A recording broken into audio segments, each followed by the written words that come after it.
ሀገሪቱ ውስጥ ለመጀመሪያ ጊዜ የውጭ ዓለም አቀፍ የትሬዲንግ ካምፓኒን ወደ ኢትዮጵያ አምጥቷል። እንደምታውቁት ከሀገር ውጭ የሚወጣ ኢትዮጵያዊ ሁሌ ሻንጣው የሚሞላው ምግብ፣ ትንንሽ እቃ ሌላ ሀገር በተራ ያለ እቃ እየገዛ ነው የሚያመጣው። ያን የሚያመጣው ደግሞ ከችርቻሮ መደብሮች ነው ገዝቶ የሚያመጣው።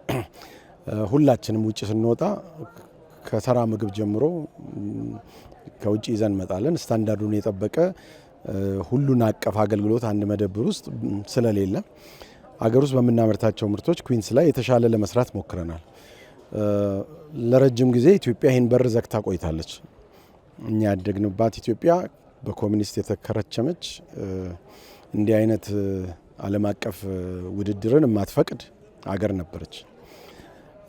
ባለፉት ዓመታት ይሄ እግረ ወርች ሻክል እየተከፈተ መጥቷል።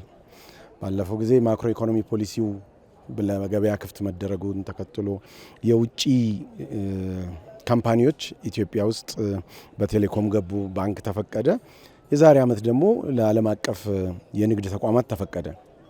በዛ የተነሳ የኢትዮጵያ መንግስት በሩን ከፍቶ ሎቢ እያደረገ ነበር እና ክቡር ጠቅላይ ሚኒስትራችንም ፈረንሳይ በሄዱበት ጊዜ እንደ ኬርፉር አይነት ድርጅቶች እንዲመጡ ጥያቄ አቅርበው ነበር።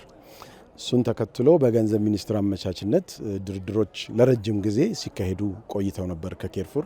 በእኛ በኩል ዲማንድ አቅርበን ነበር። ኬርፉርን ማምጣት አንድ ነገር ነው። ለኬርፉር ስታንዳርድ ኢንቨስት እናደርጋለን። ኩዊንስ የሱቅ ብራንድ ነው እንጂ የምርት ብራንድ አይደለም። ኩዊንስ ለምሳሌ የሚድሮክን ኦቼ ከቻፕ ይሸጣል። ኦቼ ከቻፕ ሆኖ ይሸጣል። ኩዊንስ የሚባለው የሱቁ ስም ይቀየርና ዓለም አቀፍ እውቅና ያለው ካርፉር የሚባል ይሆናል። ስለዚህ የውጭ ዜጎች ኢትዮጵያ ሲመጡ ኩዊንስን አይደለም የበለጠ የሚያውቁት፣ ካርፉርን ነው የሚያውቁት። ብዙ ተጓዦቻችንም ካርፉርን ነው የሚያውቁት። ከዱባይ ከሚመጣ ሻንጣ ቢያንስ 40 ከመቶ ከካርፉር የተጫነ እቃ ነው የሚመጣው።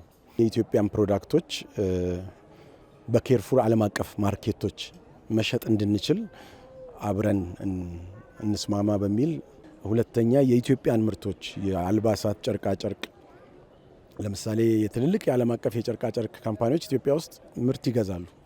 ሲገዙ ግን በጣም በርካሽ ነው የሚገዙት። እኛ አሁን ለምሳሌ ጫማ እናቀርብ ነበር። ሌላ ሀገር 60 ዩሮ የሚሸጠው ጫማ ከኛ ሲገዙን 8 ዩሮ ነው። እኛ በተለያየ ነጋዴዎች የምንደርስበትን ቀጥታ ወደ መደብሩ ማድረስ እንድንችል እኛም 8 በመሸጥ ፋንታ 15 ልንሸጥ እንችላለን።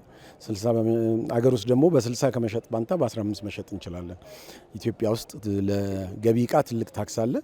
ነገር ግን የውጭ ቸርቻሪዎችና ቫልዩ ቼን ላይ ብዙ ትርፍ ስላለ እሱን ታክስም ከፍለን በጥሩ ዋጋ ለማቅረብ ያመቸናል።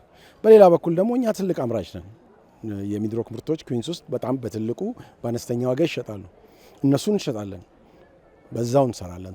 ሞር አገር ውስጥ ባመረትን ቁጥር የበለጠ ተወዳዳሪ ይኖራለን። ያን እና እንደ ድሮ ለሀገር ውስጥ ብቻ ሳይሆን ለውጭም ለምሳሌ አበባ እናመርትና ጠቅላላ ዓለም አበባ አምራች አምስተርዳም ያለ አንድ የዓለም አቀፍ ፍሎራ ሆላንድ የሚባል ነው ኦክሽን የሚደረገው። ከዛም የሚገዙ ተቋማት ናቸው ለእንደነ ካርፉር የሚያከፋፍሉት። እኛ በቀጥታ ለካርፉር እናቀርባለን ማለት ነው። ይሄ ቫልዩ ቼንን አሳጥረን ኤክስፖርት ማድረግ እንችላለን።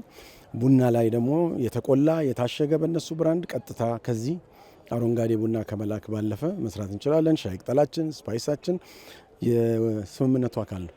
የዋጋ ግሽበት ላይ ትልቁ ተጽዕኖ ፈጣሪ ረጅም የእሴት ሰንሰለት ነው። በአምራችና በሸማች መሀል የሚሄደው ረጅም ሰንሰለት ነው። አሁን ላይ ካርፉር የሚያመጣው ያን ሰንሰለት አሳጥሮ ልክ እንደ ኩዊንስ አምራችና ሸማችን ማገናኘት ነው። በዛ መሀል ያለው እሴቶችን ዋጋ ለመወዳደር እንጠቀምበታለን ማለት ነው። ስለዚህ ያን ለማድረግ የሚችል ተቋም በሀገር ውስጥ ቀላል አይደለም። 15 ለምሳሌ 94 ቢሊዮን ዩሮ ነው የአመታዊ ሽያጫቸው እነዚህ። ይሄ ማለት ኢትዮጵያ በቅርብ ያንን አልፋለች። የብዙ የአፍሪካ ሀገሮች ጂዲፒ ነው። ከእንዲህ አይነት ተቋም ጋር መስራት በሀገር ውስጥ የሚተካ አይደለም። ባይሆን ከነዚህ ሀገር ተባብሮ የሀገር ውስጥ አቅምን ማጠናከር ነው ትክክለኛው መንገድ። የኢትዮጵያ ምርት በጥሩ የውጭ ምንዛሬ ኤክስፖርት እናደርጋለን ለካርፉር። ሁለት ደግሞ የካርፉር ምርቶችን ኢትዮጵያ ውስጥ በተለያየ ቻነል መምጣቱ እኮ አልቀረም። በነጋዴ በተራ ኢምፖርተር ይመጣል አይደል? እሱን ቀጥታ ማግኘት ስለምንችል በዶላርም ስናመጣ በአነስተኛ ዋጋ እናመጣለን። ፎሪን ከረንሲ ሴቪንግ ይኖረዋል፣ አርኒንግም ይኖረዋል።